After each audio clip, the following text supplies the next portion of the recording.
प्यारे बच्चों, कैसे हैं आप? उम्मीद है आप अच्छे होंगे।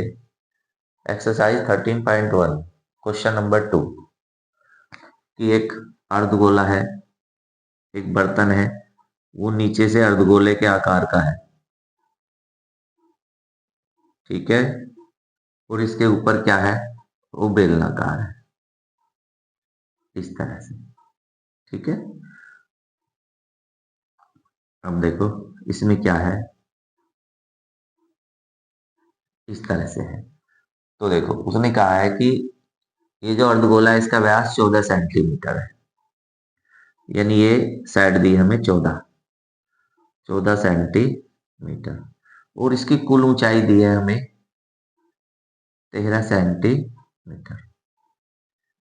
अब देखो इसमें कहने वाली बात यह है कि हमें ना तो बेलन की क्या दी, ऊंचाई क्लियर नहीं दे रखी है, और ना ही हमें दिया है इसकी त्रिज्या।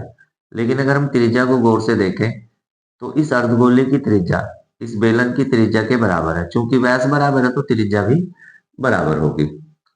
अब देखो, अगर ये 14 है तो ये 7 हुआ, त्रिज्या 7 सेंटीमीटर हुई।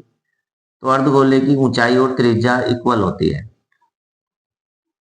तो वो कह रहा है इस बर्तन का पृष्ठीय क्षेत्रफल ज्ञात कीजिए। तो अर्धगोले का पृष्ठीय क्षेत्रफल प्लस बेलन का पृष्ठीय क्षेत्रफल। ठीक है।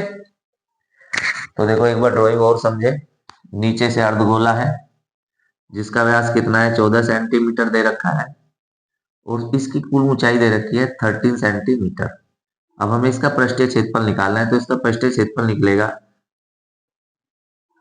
अर्धगोले का पृष्ठीय क्षेत्रफल प्लस बेलन का पृष्ठीय क्षेत्रफल। लेकिन हमें बेलन की पहले यूनिट निकालनी है, तो करते हैं आगे और हल करेंगे। देखो दिया है, क्या दिया है? अर्धगोले का व्यास, व्यास होता है डी।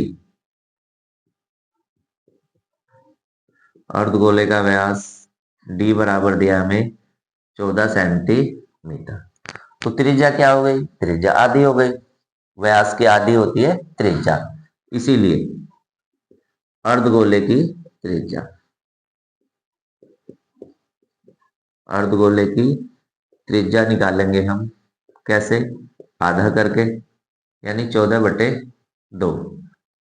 ठीक है, ये आ गई हमारी 7 सेंटीमीटर। अब चूंकि क्या अर्धगोले की ऊंचाई, अर्धगोले की ऊंचाई किसके बराबर होती है? त्रिज्या के। जितनी त्रिज्या उतनी ही ऊंचाई। तो अर्धगोले की ऊंचाई उसकी त्रिज्या के बराबर होती है।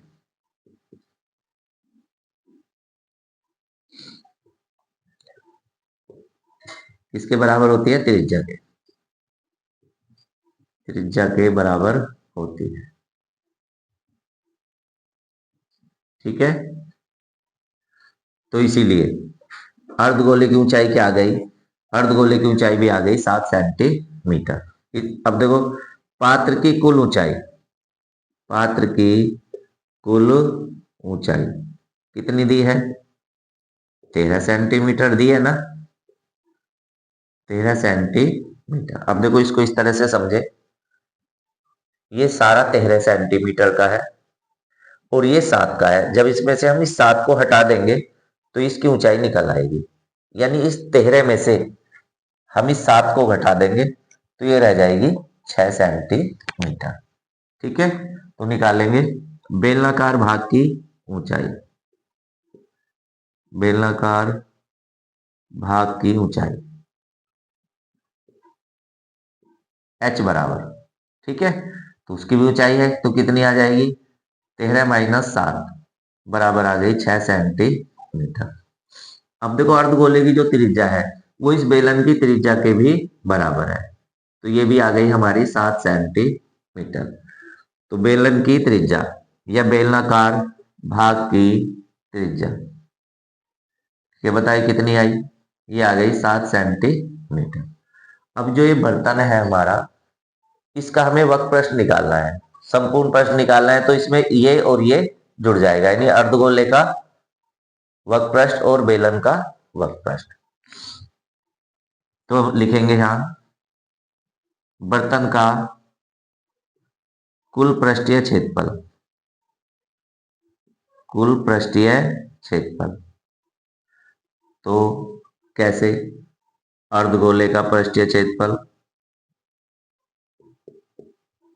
अर्धगोले का पृष्ठीय क्षेत्रफल। अब बताओ इसमें क्या जोड़ देंगे? प्लस बेलन का। क्यों दो करती हैं?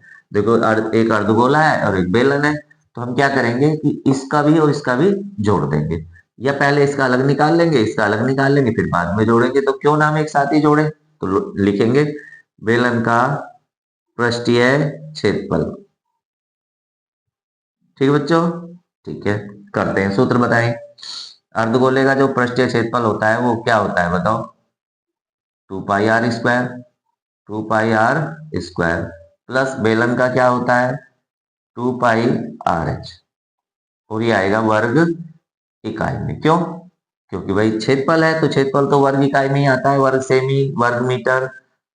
अब जो भी इसकी इकाई होगी, इसकी सेंटीमीटर है तो सेंटीमीटर में आ जाएगा। 2 गुना पाई की वैल्यू 22/7, आर की वैल्यू हो गई हमारी 7 × 7, फिर प्लस 2 इंटू पाई की वैल्यू 22/7, और आर की वैल्यू 7, और एच की वैल्यू कितनी हो गई? देखो अभी हमने निकाला है कितनी, 6 सेंटीमीटर। तो ये हो गया हमारा 6, और इस 7 से 7 कैंसिल, और इस 7 से 7। अब देखो, ठीक है, 22 सत्ते 154 लिख लेते हैं पहले। 22 × 7 प्लस 2 × 22 और इंटू में 6 मल्टीप्लाई करेंगे। 22 सत्ते 154 दूनी हो गए हमारे 308, और प्लस, ठीक है, 22 का 132 और दूनी 264, 200 कितने हो जाएंगे? 64। ठीक है, जोड़ देंगे तो कितने आ जाएंगे? ये आ जाएंगे 8 4 12, और ये आएंगे कितने? 7, और ये हो जाएंगे 5 सेंटीमीटर स्क्वायर। तो देखो इस तरह से हमने निकाल लिया है बर्तन का कुल पृष्ठीय क्षेत्रफल। तो लिख देंगे इसीलिए बर्तन का पृष्ठीय क्षेत्रफल या कुल पृष्ठीय क्षेत्रफल।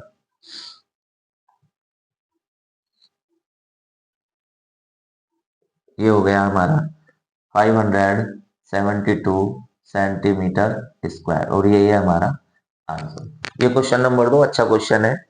और देखो एक ना एक क्वेश्चन तो आना ही है, तो आप इसे ध्यान से पढ़ें, और फिर मिलते हैं नेक्स्ट वीडियो में।